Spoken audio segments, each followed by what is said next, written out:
समाज में कई सारी घटनाएं ऐसी देखने और सुनने को मिलती हैं जो कि कहीं न कहीं उन घटनाओं के पीछे कॉलेज या स्कूल के विद्यार्थी शामिल होते हैं।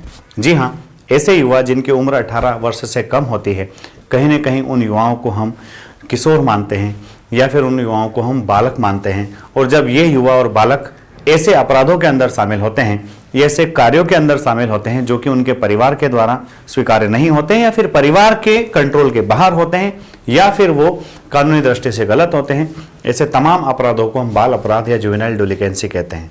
जी हाँ, देखने में आता है कि कई सारे स्कूल कॉलेज गोइंग स्टूडेंट्स या फिर ऐसे भी जो पढ़ाई नहीं कर रहे हैं, कई सारी घटनाएं देखने में आती हैं, चाहे वह चेन स्नैचिंग हो, चाहे पिक पॉकेटिंग हो या फिर ऑटोमोबाइल लिफ्टिंग हो। इस तरह की घटनाएं देखने में आती हैं। इस तरह के अपराधों में नॉर्मली कई सारे युवा लिप्त रहते हैं। आगे चल करके जब हम देखते हैं तो कई सारे युवा बड़े बड़े अपराधों को भी अंजाम देते हैं, चाहे उसमें रॉबरी हो या फिर रेप की घटनाएं हो या फिर उसमें कहीं ना कहीं एक मर्डर भी शामिल हो सकता है। जी हाँ, तो इन अपराधों के पीछे क्या वजह है? तो सबसे बड़ी वजह जो है वो इम्प्रॉपर अपब्रिंगिंग है। जी हाँ, अगर बच्चे की सही परवरिश होगी, अगर उसको सही संस्कार, मॉरल और एथिक्स सिखाए जाएंगे तो वो इस तरह की घटनाओं में कहीं भी संलिप्त नहीं होगा।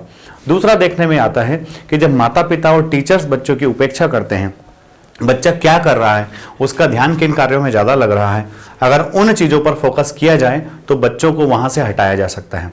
तीसरा सबसे बड़ा रीजन जो है वो फाइनेंस की कमी भी होती है कि कहीं ना कहीं बच्चों को ऐसा लगता है, वो जब दूसरी क्लास कैटेगरी के स्टूडेंट्स को देखते हैं और उनको लगता है कि हमारे पास भी वही सारी संसाधन होना चाहिए जो दूसरे बच्चों के पास में हैं, तो उन चीज़ों को देख करके बच्चे अट्रैक्ट होने लगते हैं और इस तरह के अपराधों में संलिप्त हो जाते हैं।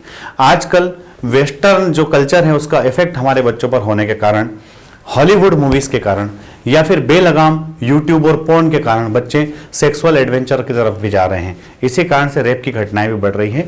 वैसे ये बहुत बड़ा मुद्दा है बहस का, जिसमें पोर्न बैन करने की मांग उठ रही है।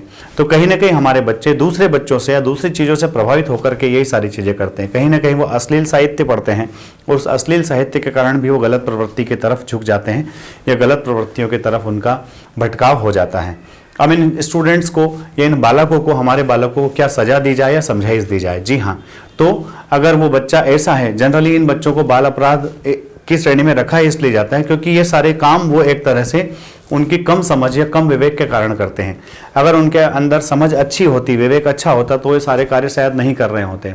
तो ऐसा कहा जाता है कि ऐसे लोगों को आप सजा देने के बजाय समझाइश दीजिए और इसीलिए इन्हें बाल संरक्षण गृह में, बाल सुधार गृह में भेजा जाता है ताकि अगर इनसे भूल से ये अपराध हो गया हो तो इनको सुधारा जा सके।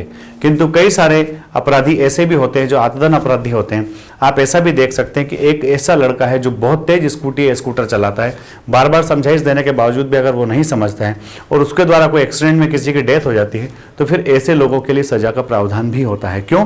क्योंकि ऐसे लोग जो अपराध करते हैं वो जानबूझ करके अपराध करते हैं, उनसे वो गलती में हुआ वो अपराध नहीं रहता है।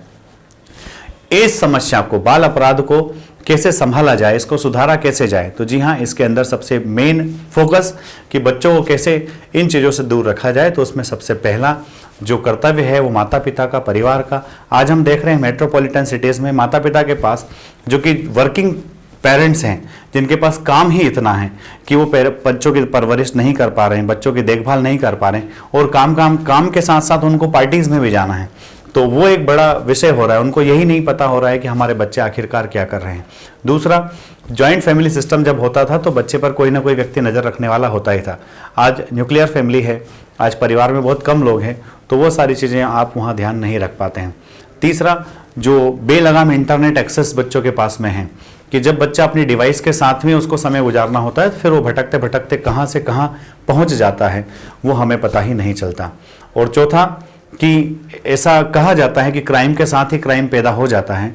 तो कहीं ना कहीं ऐसे बच्चे जो इस तरह के स्थानों में रहते हैं जहां पर पहले से ही कहीं क्राइम विद्यमान होता है, अगर उन बच्चों को उस जगह से दूर किया जाए, हमारी सोशल संस्थाएं ठीक से अगर बच्चों के लिए काम करें, सरकार अगर बच्चों पर ठीक से ध्यान दे दे, तो इस तरह के अपराधों को रोका जा सकता है।